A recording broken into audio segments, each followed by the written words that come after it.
Daddy मतलब पापा। पापा तो अब सबके होते हैं, आपके, मेरे, सबके।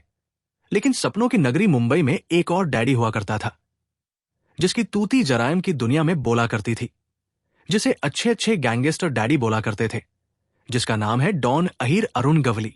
मुंबई एक ऐसा महानगर जहां लोग सपने लेकर आते हैं सितारों की। इस शहर में तरह तरह की फिल्में बनती हैं। Company, Black Friday, once upon a time in Mumbai, D Day, Haseena Parkar सरीखे फिल्में अंडरवर्ल्ड पर बनी, जिसे लोगों का प्यार मिला। लेकिन इन फिल्मों को देखने के बाद आप सोचते होंगे कि ये तो फिल्मी है। तो ये आपकी सबसे बड़ी भूल है। ऐसी ही एक फिल्म आई थी कुछ सालों पहले, डैडी। इसमें मुख्य भूमिका अर्जुन रामपाल ने निभाई थी। ये कहानी थी शुद्ध मराठा मानुष अहीर अरुण गवली की, जिसका पूरा जीवन ही फिल्मी है। आज हम अरुण गवली की बात क्यों कर रहे हैं? ऐसा इसलिए क्योंकि 17 साल बाद अंडरवर्ल्ड के डैडी को सुप्रीम कोर्ट से जमानत मिली है। मुंबई के भायखला इलाके के दगड़ी चौल से निकला एक ऐसा मराठा लड़का, जिसने एक समय पर मुंबई के अंडरवर्ल्ड को कांपने पर मजबूर कर दिया।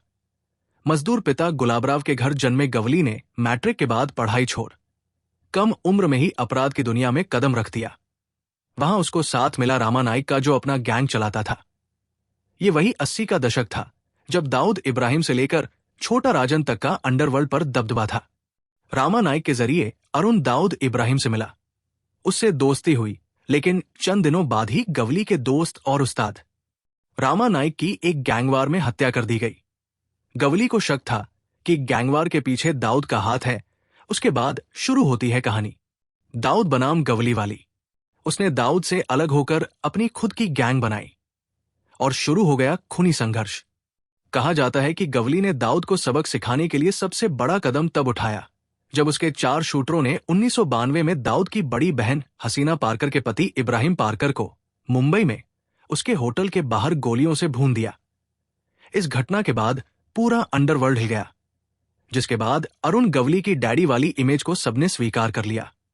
1993 में मुंबई धमाके बाद मुंबई में बहुत कुछ बदल गया। दाऊद दुबई भाग गया।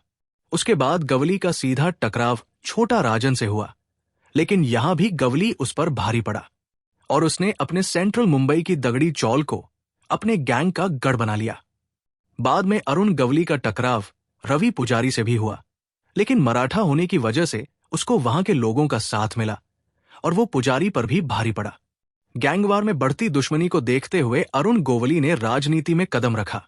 साल 2004 में उसने अखिल भारतीय सेना नाम की पार्टी बनाई और चिंचपोकली से विधायक बनकर सत्ता के गलियारे में कदम रखा। लेकिन राजनीति में आने के बाद भी पुराना गवली बदला नहीं था। 2008 में गवली ने शिवसेना पार्षद कमलाकर जाम सांडेकर की हत्या करवा दी, जिस मामले में ट्रायल कोर्ट और बॉम्बे हाईकोर्ट ने उम्र कैद की सजा सुनाई और 17 लाख का जुर्माना भी लगाया, जिसे गवली ने 2019 में सुप्रीम कोर्ट में चुनौती दी थी, जिस पर सुनवाई कर सर्वोच्च न्यायालय ने उसकी जमानत पर सशर्त मुहर लगा दी। मराठी लोगों में गवली की अच्छी पकड़ को देखते हुए ये कहना गलत नहीं होगा कि बीएमसी चुनावों से पहले अरुण गवली का बाहर आना कई राजनीतिक पार्टियों के लिए चुनौती साबित हो सकती है और नतीजों पर अपना प्रभाव दिखा सकती है।